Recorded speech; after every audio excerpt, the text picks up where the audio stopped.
Kumusta po kayong lahat mga minamahal kong kapatid?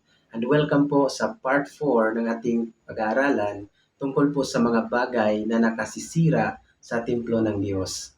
At ngayon po mga minamahal kong kapatid, ang topic po na ating pag-usapan ay tungkol po sa mga salita o pagsasalita ng masama.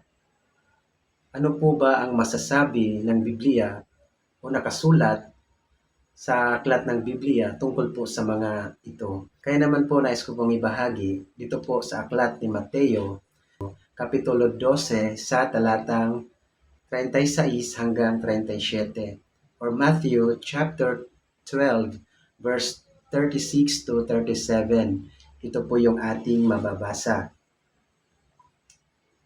Tandaan ninyo sa araw ng paghuhukom, pananagutan ng tao ang bawat walang kabuluhang salitang sinasabi niya.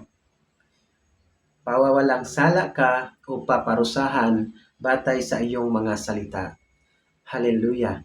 Kaya naman po mga minamahal kong kapatid, ingatan po natin ang salita natin pong binibigkas.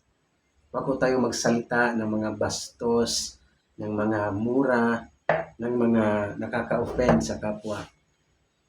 Amen. Sapagkat pananagutan po natin ang lahat ng ito pagdating ng hukom. At ito po ang ating mababasa dito po sa English translation. In the book of Matthew chapter 12 verse 36 to 37. Ito po yung ating mababasa. But I say unto you that every idle word that man shall speak, they shall give account thereof in the day of judgment. For by thy words thou shalt be justified, and by thy words thou shalt be condemned. Hallelujah! Dito po mga minamahal kong kapatid ay kailangan po natin, ingatan natin ang ating mga salita. Amen. Huwag tayong magsalita ng mga hindi magagandang bagay sapagkat nagmumula po yan sa ating mga puso.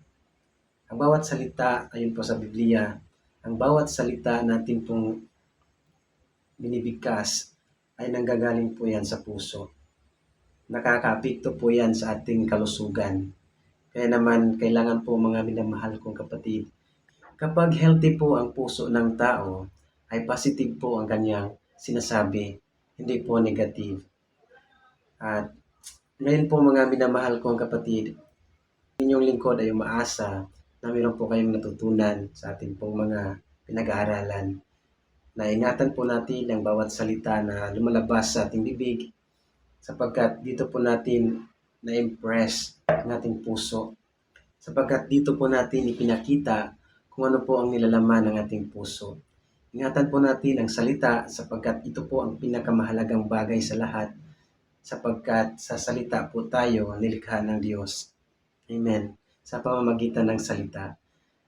Hanggang dito lamang po mga minamahal kong kapatid. Ingat po kayo palagi. Lagi niyong tandaan na mahal tayo ni Jesus. Maraming salamat muli. God bless you.